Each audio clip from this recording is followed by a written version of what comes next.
Hello friends, मैं Himanshu single और मैं आपके साथ एक बार फिर से जुड़ चुकी हूँ एक और नई वीडियो लेकर। और इस वीडियो में हम देखेंगे जैन ऑस्टन का प्ले प्राइड एंड प्रेजुडिस। ये ब्रिटिश फिक्शन है, यूनिट 5th है, बीए 5th सेमेस्टर की यूनिट 5th है जैन ऑस्टन।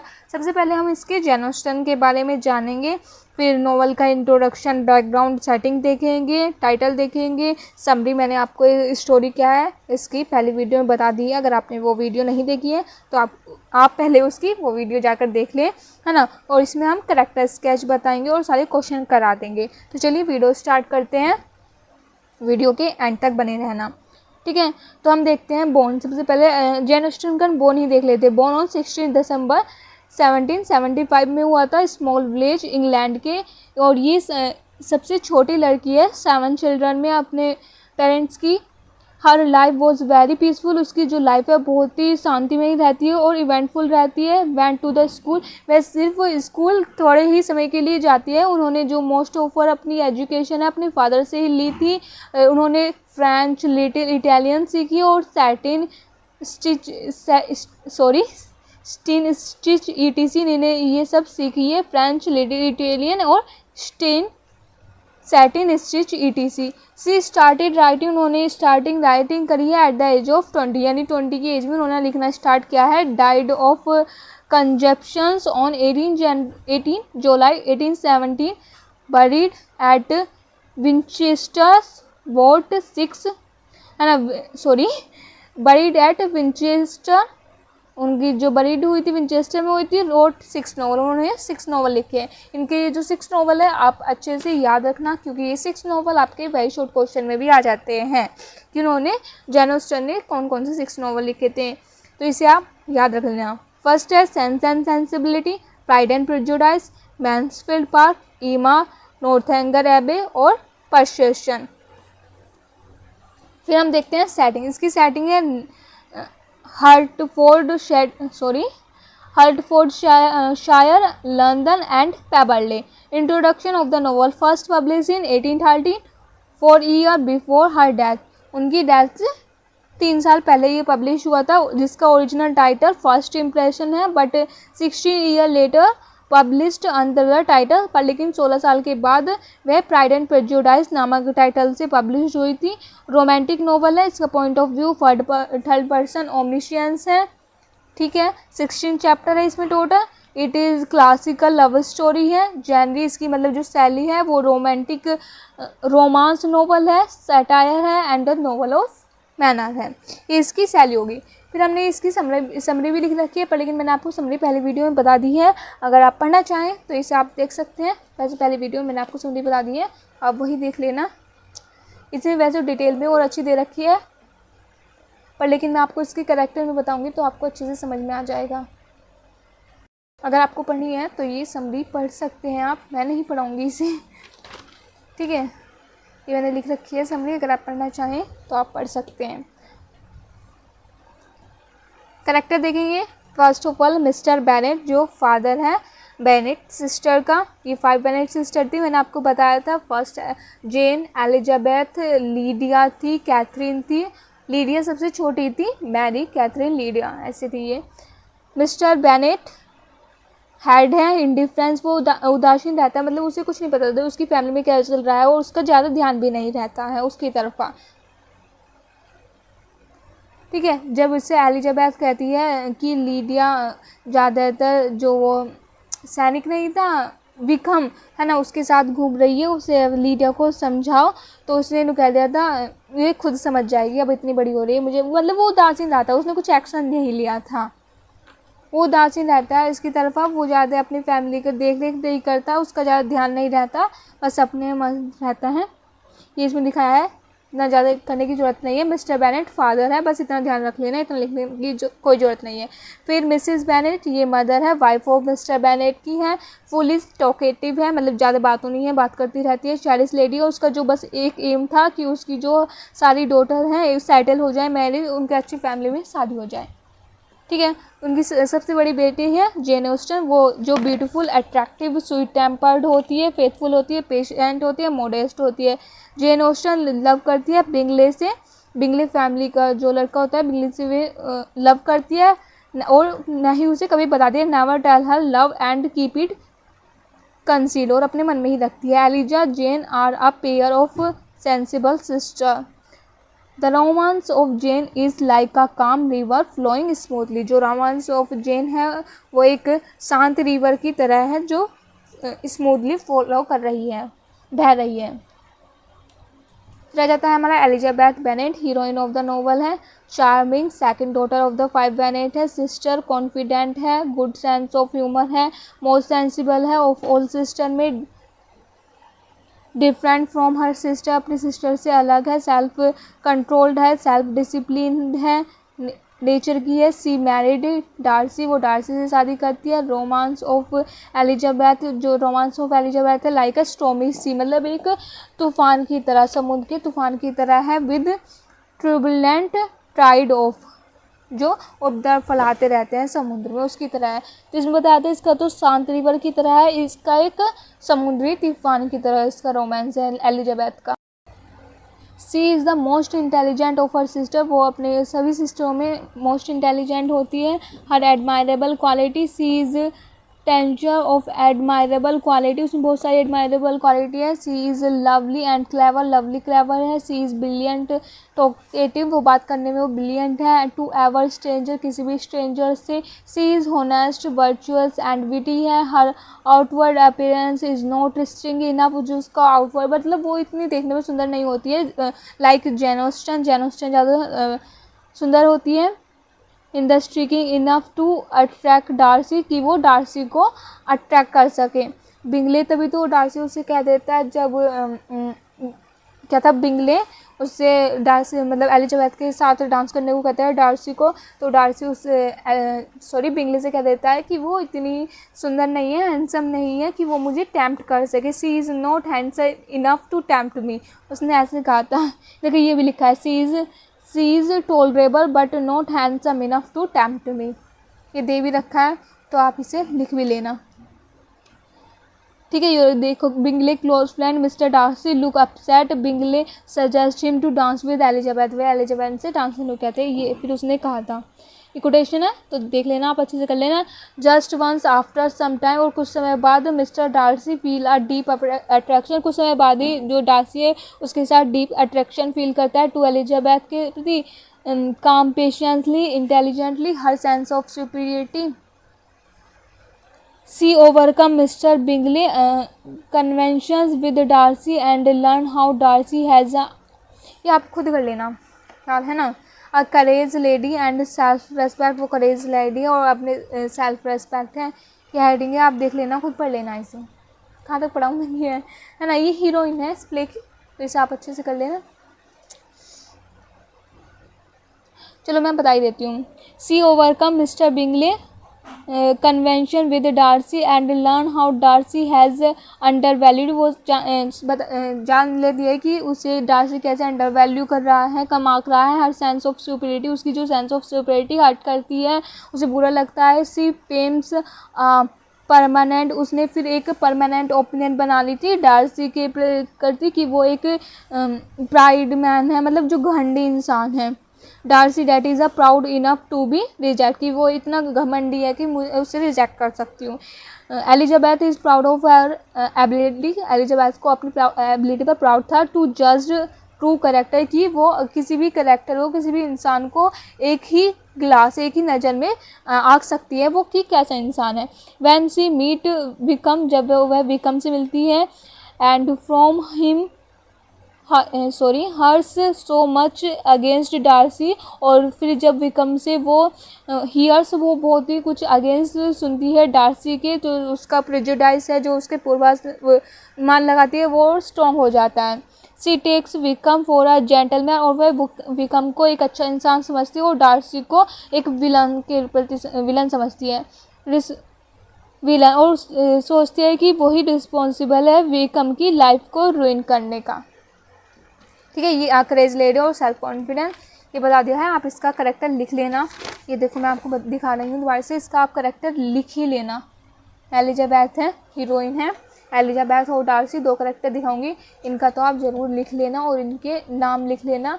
बस ये क्या है, जैसे मिस्टर बिंगले दिखाया था तो फादर ऑफ 5 सिस्टर और Mrs Bennett mother of 5 sister, और फिर Elizabeth Jane Austen Elder sister थी एलिजाबेथ की, ऐसे करके लिख लेना बस। और कोई इतना डिटेल लिखने की ज़रूरत नहीं है, जितना होता है उनका लिख लेना। वैसे आप ये लिख लेंगे तो आपकी पूरी स्टोरी वो रहेगी, क्या थी इसमें स्टोरी। फिर आ जाएगा मैरी बेनेट, ये 3rd नंबर की है सिस्टर, ये एक मिडल बेनेट सिस्टर है, बुकीज है, ये इसका ध्यान ज़्यादातर बुक में ही रहता है। Catherine Bennet know as a Kitty, इसको हम किटी के नाम से भी जानते हैं इस नोवेल में। 4th बेनेट सिस्टर है लाइक लीडिया की तरह है ये भी। फिर आ जाता है लीडिया बेनेट, ये यंगेस्ट डॉटर है, 16 ईयर ओल्ड है, carefree, incapable of self control, seems to have inherited all the her defence of her mother, none of the virtues of her fathers, careless है, very much fond of attraction towards male company, मतलब ये ज़्यादातर लड़कों के mail company में अपना attraction ढूंढती है, मतलब मेल कंपनी के साथ ये ज़्यादा रहती है। ठीक है, केयरलेस है ये, इसमें कोई भी गुण नहीं है। फिर आ जाता है हमारा फिट्जविलियम डार्सी, जो इस प्ले का हीरो है। Hero of the novel, play dominate role in the novel, outstanding personality है, unmatched by the other male character, other male character से बिल्कुल अलग है, टोल है, हैंडसम है, रिच वेल्दी है, एट लास्ट प्राउड घमंडी भी है, and disdain Darcy because the most courage sociable and humble person है। He is the owner of the grand Pemberley, ये ग्रांड पैमले स्टेट का ओनर है। He is the nephew of the lady Catherine, ये Lydia Catherine का nephew है। बहुत ही seems to be a proud but in the face he is a realistic man, वह proud घमंडी दिखता है पर लेकिन वह एक रियलिस्टिक मैन है। Their marriage and the novel, और उसकी शादी के साथ एंड नोवेल का एंड हो जाता है। Darcy a man of admirable personality, the gentleman है, pronounce him to be a fine figures of a man, the lady declare he is a much handsome that mister Bingley, वो mister Bingley से भी ज़्यादा handsome है। Bingley suggest that Darcy should dance with Elizabeth, Bingley suggest कहता है कि उसे Elizabeth के साथ डांस करना चाहिए। इसमें भी आप वो लाइन जोड़ सकते हैं फिर कि उसने क्या कहा था कि Elizabeth is not handsome enough to tempt me, she is told her but not handsome enough to tempt me, इसमें भी वो आप हेडिंग जोड़ देना जो एलिजाबेथ में दे रखी थी मैंने, ठीक है, बड़ा करने को। फिर आ जाएगा Darcy a victim of prejudice, वह एक पूर्वानुभास का विक्टिम पीड़ित है। डार्सी रिमार्क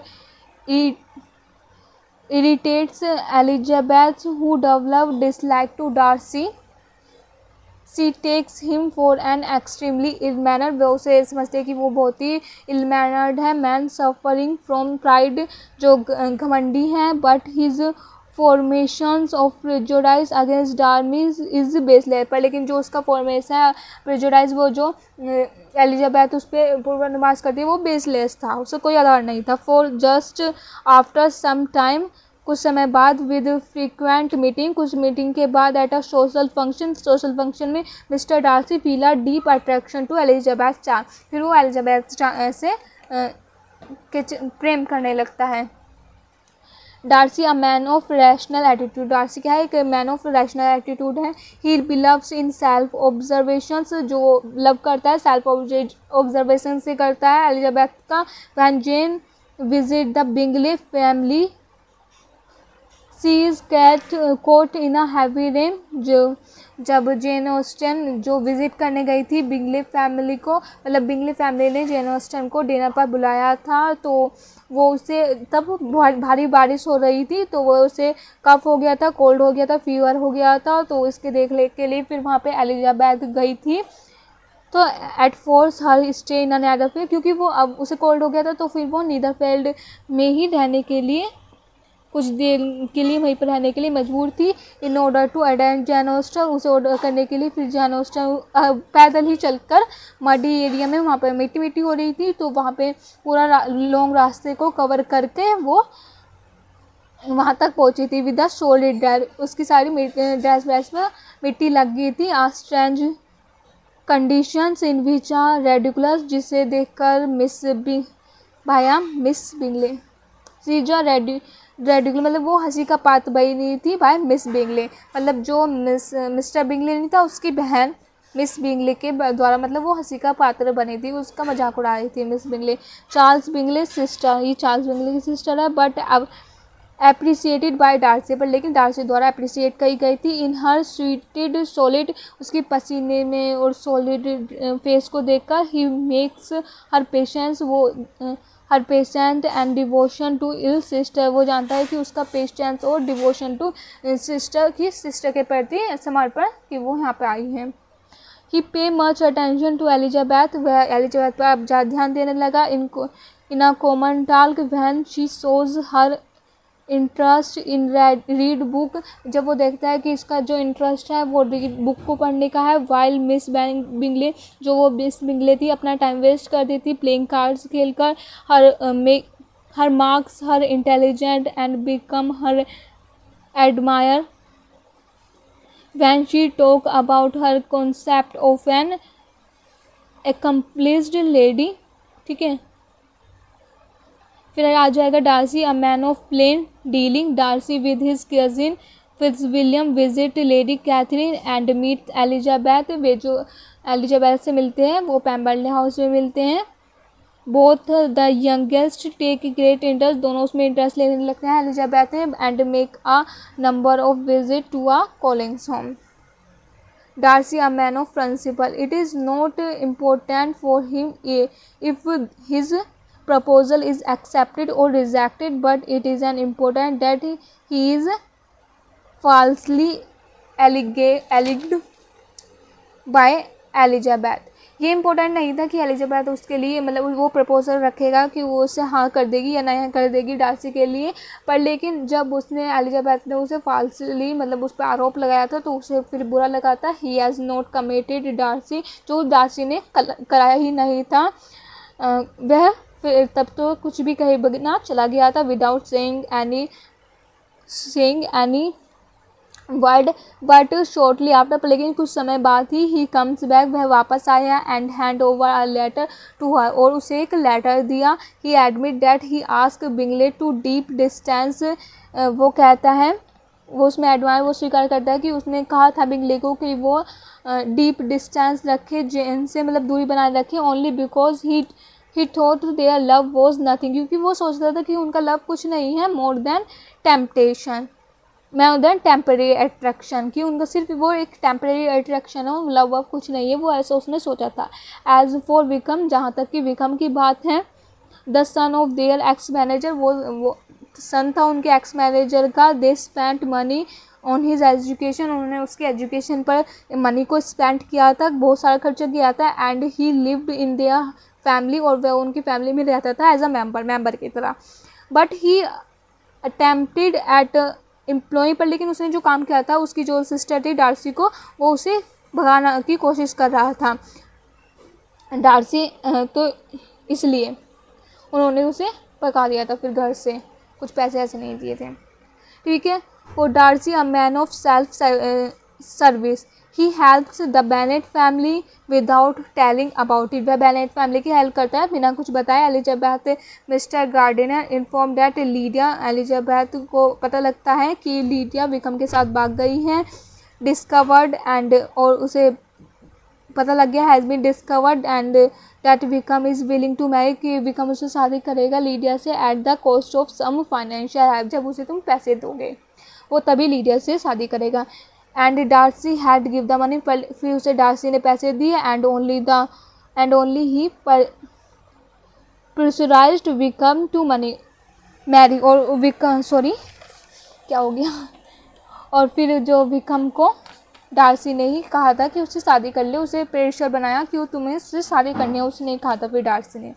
ठीक है, ये तो हमारा विकम का कैरेक्टर आ गया। फिर आ जाता है हमारा जॉर्जियन डार्सी, ये डार्सी की सिस्टर है, ये बहुत ही शर्मीली है।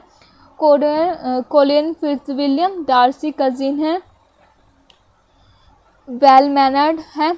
ठीक है, mister Charles Bingley rich handsome young man, attraction sensible good humour perfection है, फुल ऑफ गुड क्वालिटी है।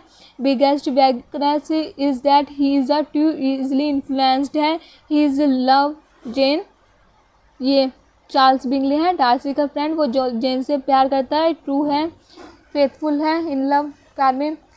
फिर आ जाएगा हमारा Caroline Bingley, Charles Bingley sister है ये। फिर आ जाएगा हमारा मिस्टर एंड मिसेस हस्ट, ये Charles Bingley sisters and brother in law हैं। इसकी कई सिस्टर थी, बिंगले की 3 थी। फिर आ जाएगा हमारा George Wickham, charming young man है, वो जो डार्सी के एक्स मैनेजर का लड़का था, ये जॉर्जियन विकम ही था। फिर आ जाएगा लेडी कैथरीन, ये विडो और सर ल्यूइस डी बोथ की वाइफ है, owner of the large estate है, आंट ऑफ डार्सी है। Miss de Bourgh, lady Catherine daughters हैं। फिर आ जाएगा mister Collins, ridiculous character among the, ये mister Collins is a cousin है ऑफ मिस्टर, ये देख लेना, फिर mister Collins is the distance cousin है, मतलब दूर का कजिन है ऑफ मिस्टर बेनेट का। फिर आ जाएगा हमारा कार्लोट लूसा, एलिजाबेथ फ्रेंड है, जो शादी करता है मिस्टर कॉलिंसन से, इसकी शादी हो जाती है कार्लोट लूसा से। फिर sir Williams Lucas, lady Lucas, ये है कार्लोल्स पेरेंट्स, बेनेट के नेबरहुड हैं। फिर आ जाएगा हमारा मिस्टर एंड मिसेस गार्डिनर, ये बेनेट्स के brother and sister in law हैं। फिर आ जाएगा mister and missus Philips, mister Bennets के सिस्टर हैं ये। फिर कॉलिन फोर्स्टर, ये लीडर्स ऑफ विकम रेजिमेंट हैं। फिर आ जाएगा मिसेस फोर्स्टर, ये कॉलिन्स फॉरेस्टर्स वाइफ है। फिर इसमें दे रखे हैं थीम, प्राइड है, प्रेजुडाइज है, लव है, फैमिली है। प्राइड एंड प्रेजुडाइज तो इसकी मेन ही थीम है, जैसा कि नाम में देख गया। प्राइड घमंड होता है, प्रेजुडाइज मतलब होता है पूर्वानुभाव। लव फैमिली, मैरिज, क्लास और रेप्यूटेशन, सिंबल है पैम्बरले। फिर इसमें ये कोटेशन दे रखे हैं, आप इन्हें देख लेना, अगर आप इन्हें लॉन्ग क्वेश्चन में डालते हैं तो इससे अच्छा इफेक्ट पड़ता है, ये सारे आप देख लेना इसके। And happy an alternative is before you, इसे देख, इसे रहने देना, कुछ ज़्यादा बड़ा है। एक तो मैंने आपको दिखाया था क्या, वो उसे कर लेना, आप बताया था मैंने आपको, सी इज़ टोल्ड है but not handsome enough to tempt me, वो डार्सी की थी, डार्सी ने कहा था, तो उसे आप देख लेना। ये वाला कर लेना, I could easily forgive his pride, मैं उसे उसके लिए प्राइड के लिए ईजिली फॉरगिव कर सकती हूँ, if he had not mortified mine. ठीक है, ये देख लेना। एलिजाबेथ ने रिप्लाई दिया था, indeed sir I have not the least intention of dancing, I entreat you not to suppose that I move this way in order to beg for a partners. इसे रहने बड़ा, जब उसके अंकल ने Elizabeth को dance करने को कहा था तो फिर एलिजाबेथ ने उन्हें रिप्लाई दिया था ये। तो इसमें से बस आप एक यही कर लेना, और इतने बड़े हैं, अगर आप चाहें तो देख लेना इन्हें, ऐसे एक ही कर लेना इसमें। और एक वो मैंने आपको बता दिया था, और भी बता दूंगी इसमें क्वेश्चन के साथ में, उसकी चिंता आप ना करें। फिर हमारा आ जाता है ये question, discuss the significant of the title of the novel pride and prejudice. ये जो हमारा क्वेश्चन है ये मोस्ट इम्पोर्टेंट है, इसे आपको ज़रूर अच्छे से तैयार करना है, क्योंकि इसमें टाइटल के बारे में बताया गया है कि इसका ये टाइटल क्यों है, सिग्निफिकेंट महत्वपूर्ण क्यों है, तो उसके बारे में बताइए। तो ये इसमें क्वेश्चन में जो चैप्टर है, इस चैप्टर में ये वाला क्वेश्चन इंपॉर्टेंट है, इसे आप अच्छे से देखना, नोट डाउन कर लेना। मैंने बहुत ही ईजी लैंग्वेज में लिखा है, आपके आराम से याद हो जाएगा। पहले तो सबसे पहले जैसे मैंने आपको बताया है, इंट्रोडक्शन लिखना है, थोड़ा सा राइटर के बारे में, जेन ऑस्टन के बारे में लिख लेना, उनके जो 6 नॉवल हैं उन्हें ब्लैक पेन से लिख लेना, हाईलाइट कर देना, और फिर थोड़ा सा नॉवल के बारे में लिख लेना कि बैकग्राउंड इसको बता दिया है, तो आप वही लिख लेना, और कुछ लिखने की जरूरत नहीं है। हमारा आता है अबोरा टाइटल, फर्स्ट हेडिंग अबोरा टाइटल, इंट्रोडक्शन के बाद क्या है, ये जेन ऑस्टन का नॉवल एक बोरो टाइटल है, वो जो ओरिजिनली टाइटल था फर्स्ट इम्प्रेशन, उसका जो ओरिजिनली टाइटल था क्या था, फर्स्ट इम्प्रेशन, मैंने आपको बताया था। Austen borrow this title from the Fanny Burney, Austen ने यह जो टाइटल किया था किससे बोरो किया था, फैनी बर्ने से, who wrote of her novel Sicilia. ठीक है, तो बोरो टाइटल है, फैनी बर्ने से लिया गया था, और नोवेल का नाम है हमारा सिसिलिया। नाम रखो, तो ये नाम याद रहे तो ठीक है, नहीं फिर ये याद रख लेना, फैनी बर्ने से लिया गया था ये टाइटल। फिर आ जाएगा हमारा second, complications as a result of the pride and prejudice. उसकी कॉम्प्लिकेशन बताओ कि इस नॉवल क्या है।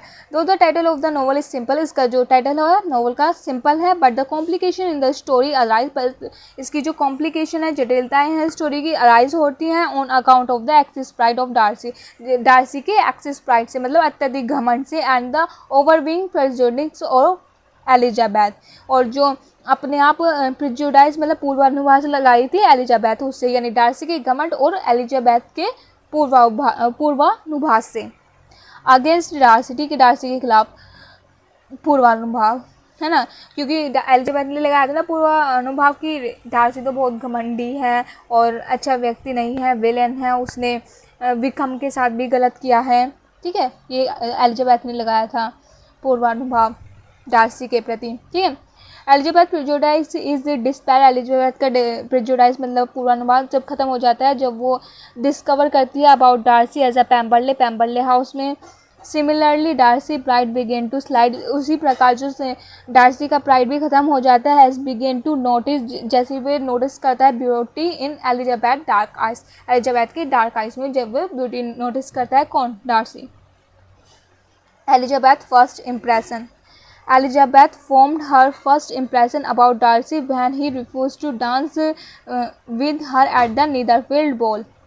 एलिजाबेथ ने तभी अपना पूर्वानुमान लगा दिया था डार्सी के प्रति कि जब उसने मना कर दिया था डांस करने के लिए एलिजाबेथ के साथ, ठीक है। उसने कहा था सी इज़ टॉलरेबल मतलब वह टॉलरेबल है, सहनीय है, बट नॉट हैंडसम इनफ, पर लेकिन इतनी भी सुंदर नहीं कि वो मुझे फंसा सके, and I am in no humour at a present to give consequence. इतना ही लगा लो बस, ये थोड़ा सा हार्ड लैंग्वेज है, इतना मत याद करना, बस आप इतना भी याद कर लो ना, इतना भी बहुत है। She is tolerable but not handsome enough to tempt me, बस इतना कर लेना। फिर आ जाएगा हमारा this insult remark of Darcy, और ये जो इंसल्ट करी थी एलिजाबेथ ने डार्सी ने एलिजाबेथ की, this insult remark of Darcy, जो डार्सी के द्वारा जो इंसल्ट की गई थी एलिजाबेथ की, हार्ट द फीलिंग, उसकी फीलिंग हर्ट हो जाती है, एंड सेल्फ प्राइड, उसका जो उनका घमंड है उसका मतलब ठेस पहुँचती है of Elizabeth, and she got the impression that Darcy was, और फिर वो ये सोचने लगती है कि डार्सी घमंडी है, प्राउड है, स्नोबिश है। Her first impression about Darcy depend when Wickhams told her about, उसका जो प्रेजुडाइस है डार्सी के प्रति और भी ज़्यादा गहरा हो जाता है जब विकम उसके बारे में गलत बताता है। Darcy deprived him of his good living, then Elizabeth remarked, I had no thought of Darcy so bad as this, though I have never liked him. ठीक है, इसका ये एलिजाबेथ के बारे में बताया गया कि एलिजाबेथ ने कैसे पूर्वानुभाव लगाया था डार्सी के प्रति।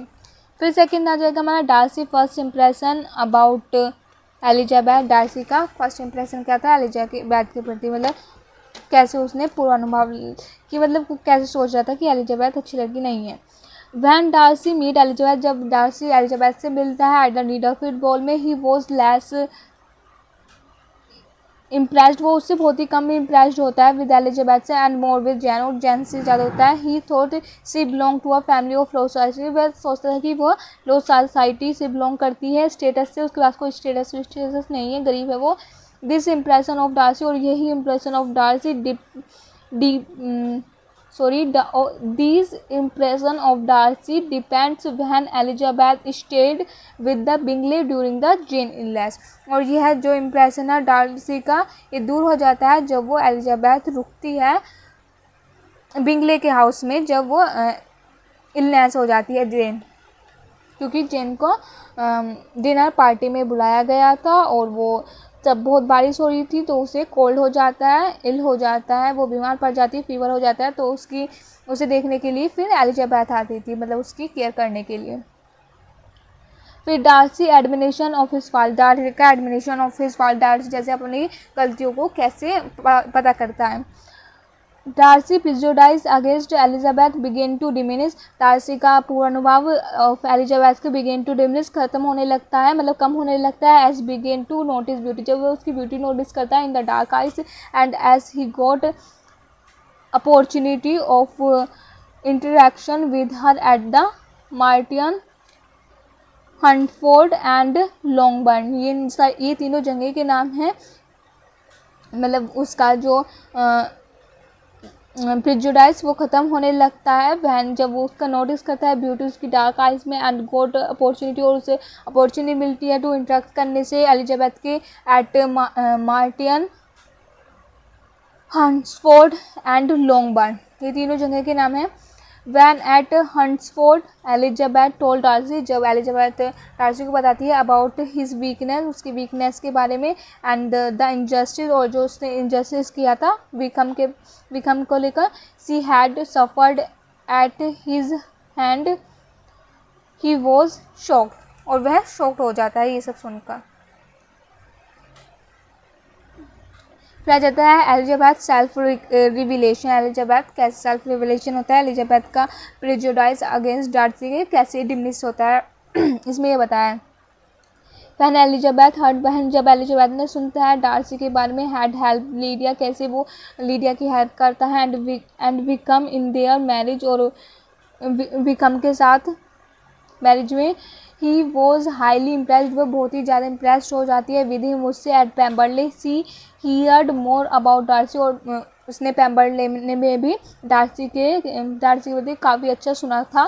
फ्रॉम हिज हाउस कीपर, उसके हाउस कीपर यानी सर्वेंट से। मिस्टर रेनोल्ड टोल्ड हर, उसके जो उसका सर्वेंट है रेनोल्ड उससे बताता है एलिजाबेथ से।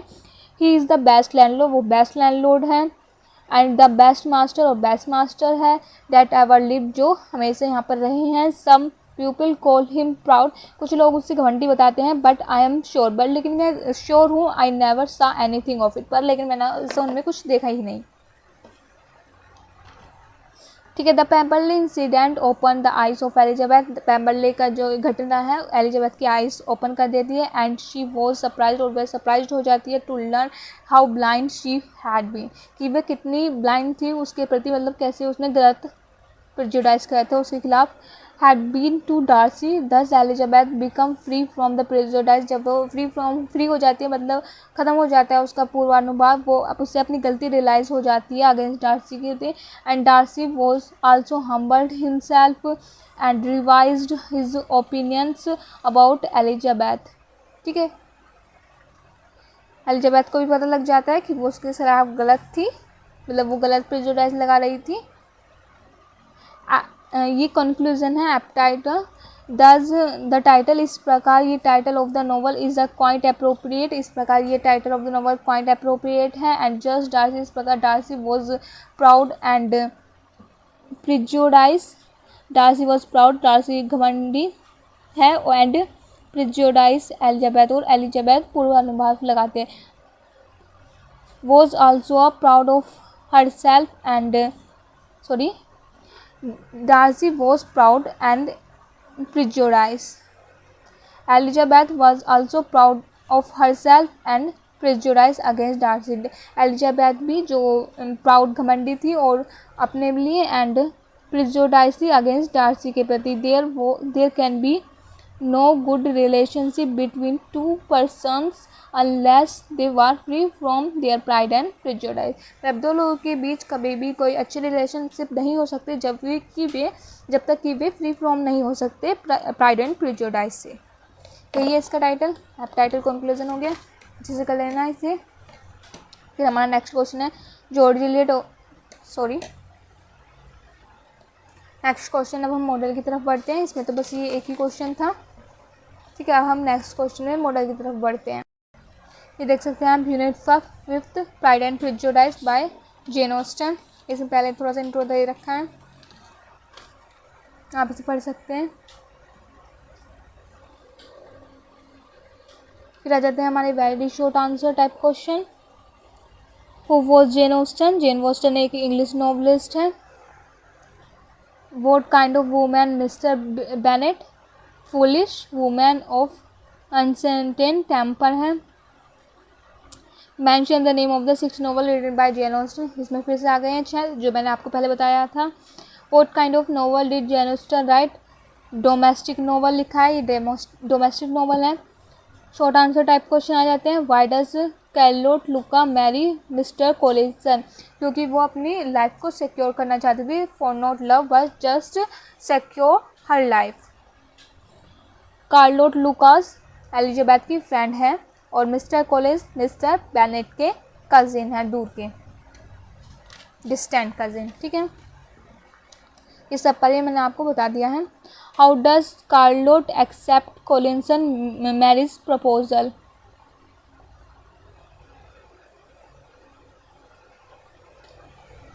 ठीक है, कार्लोट वही है, लुकास कार्लोट।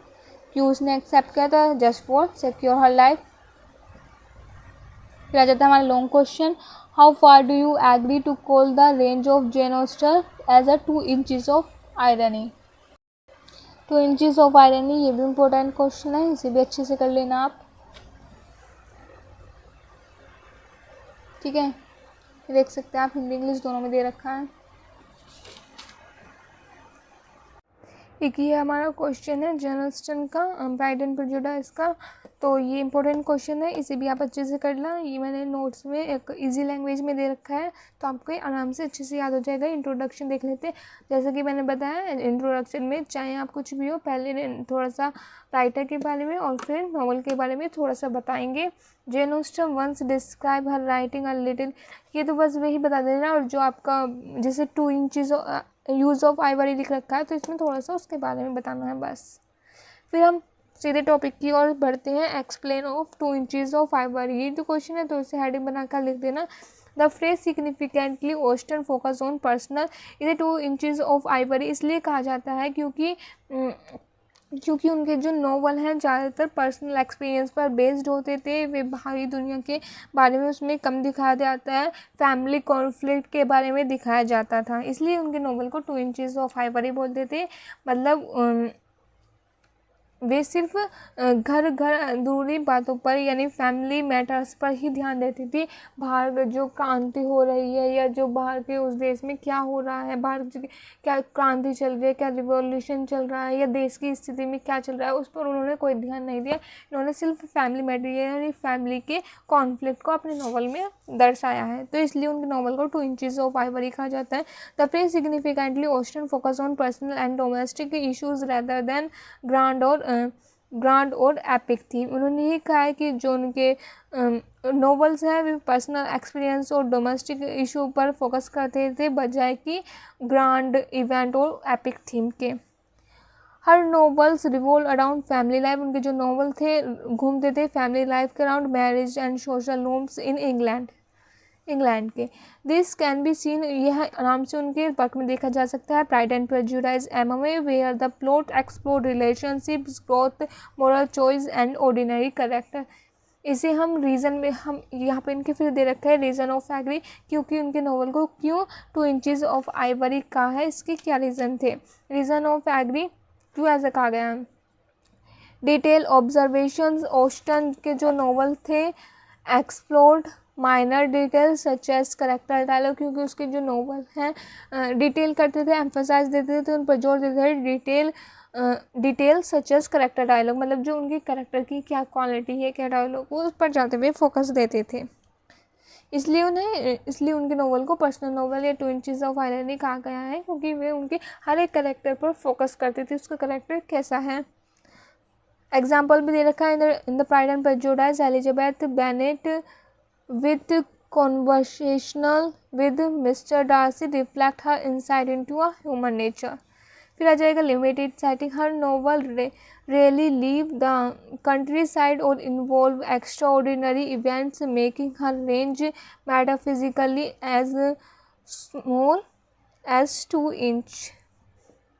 तो इनमें बताया लिमिट सेटिंग, उनकी जो लिमिट सेटिंग थी वो बहुत ही लिमिट थी, वो बहुत ही मुश्किल से ही कंट्री साइड यानी वो किसी कंट्री से अलग वो दूसरी में सेट होती थी। यानी वो बता रहा है कि उनके फैमिली मैटर पर ही ज़्यादा फोकस रहता था, वे उसके बारे में ही बताती थी। अदर कंट्री में क्या हो रहा है, अदर क्या है, रिवॉल्यूशन हो रहा है या इंग्लैंड में क्या हो रहा है, पॉलिटिकल इशू जो भी है, अदर उनके बारे में नहीं बताती थी, सिर्फ उनके फैमिली मैटर पर ही उनके नॉवल में बताती थी, फैमिली इशू।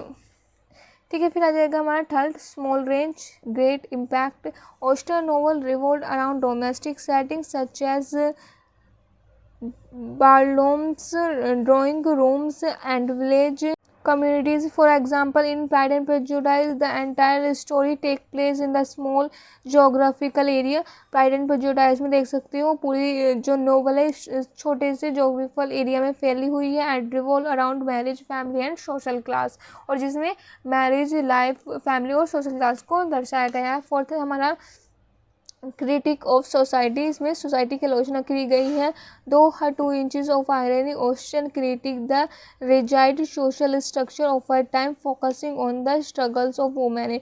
उनके जो नोवेल था प्राइड एंड प्रेजुडिस, उसमें ऑस्टन ने आलोचना की है रिगाइड सोशल स्ट्रक्चर, जो उनका जो कठोर सोशल स्ट्रक्चर और उसके प्रति ऑफिस हर टाइम अपने टाइम पर फोकसिंग ऑन द स्ट्रगल, और उन्होंने फोकस किया है कि वुमेन कैसे स्ट्रगल को, संघर्ष को झेलती थी। इन अ पैट्रियार्कल सोसाइटी यानी पितृसत्तात्मक सोसाइटी में कैसे महिलाएं एक संघर्ष को, अपने कॉन्फ्लिक्ट को फेस करती थी। हर नोवेल, उसका जो नोवेल था दो लिमिटेड इन सेटिंग, उसका नोवेल की जो सेटिंग थी लिमिटेड थी, and scope convey sharp wit and timely lesson. ठीक है, रीजन ऑफ डिसएग्री, अब तो हमने फर्स्ट देखा था रीजन ऑफ एग्री की, उन्हें 2 इंचेस ऑफ आयरनी कहना, ठीक है। अब रीजन ऑफ डिसएग्री के भी कुछ इसमें रीजन दिए गए, क्योंकि जिसमें कुछ होता है उसके दोनों पक्ष होते हैं, उसका कोई भी साथ भी देता है, उसका नहीं भी देता है, तो उसके दोनों पक्ष होते हैं, एग्री और डिसएग्री, इसके भी दोनों पक्ष हुए।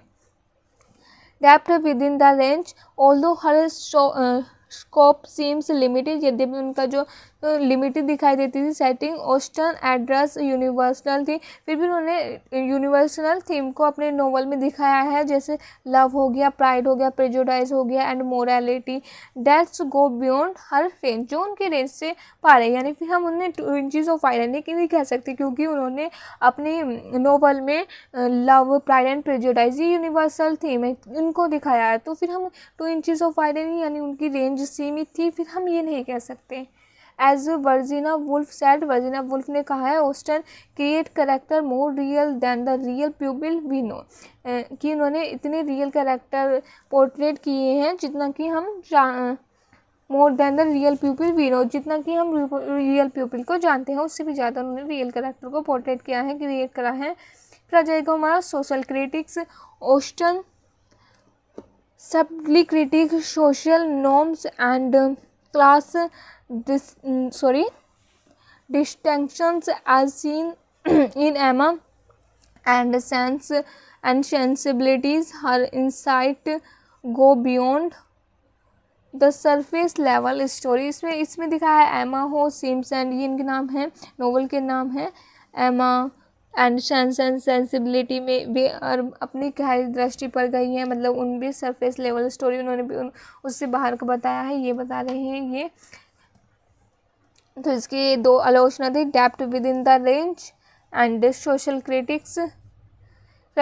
फिर रहता है हमारा कंक्लूजन में हम लिख सकते हैं कि काफ़ी ने इनके नोवेल को 2 इंचेस ऑफ आयरनी यानी इनके नोवेल को सीमित दायरा कहा है, और कुछ ने इन्हें मतलब ये कहा है कि ये इन्होंने यूनिवर्सल थीम को भी यूज़ किया है, उनकी रेंज 2 इंचेस ऑफ आयरनी नहीं है, मतलब सीमित नहीं है, उन्होंने यूनिवर्सल थीम को भी कहा है। तो हम ये लिख लेना शोकेस, यानी उनके novel does not neglect its significance, her skill in portraying universal theme, emotional truth, though are narrow lines, मतलब उन्होंने अपने छोटी ही लाइन में, नैरो ही नॉवेल्स में बड़े बड़े यूनिवर्सल थीम को भी यूज़ किया है, जिस प्रकार हम इसे 2 इंचेस ऑफ आयरनी भी नहीं कह सकते। शोकेसिंग हर मास्टरपीस, उन्होंने खुद ही इस बात को कहा है, जेन ऑस्टन ने, showcasing her masterpiece as a return Austen herself proved that even a small canvas, Austen ने खुद ही कहा है कि even a small canvas can produce a masterpiece, कि कितना ही छोटा कैनवास हो वो भी एक प्रोड्यूस कर सकता है मास्टरपीस को। तो इनका ये हो गया हमारा 2 इंचेस ऑफ आयरन का पूरा क्वेश्चन। तो इसे आप अच्छे से याद कर लेना क्योंकि ये इंपॉर्टेंट क्वेश्चन है, ठीक है। फिर हमारा नेक्स्ट क्वेश्चन है right an essay and adaptations of Jane Austin novel. ये रहा पूरा, ये दे रखा है हिंदी इंग्लिश दोनों में, आप खुद पढ़ सकते हैं इसे, ठीक है। ये हमारी वीडियो यहीं पे ख़त्म होती है, मिलते हैं अगली वीडियो में, तब तक के लिए बाय बाय।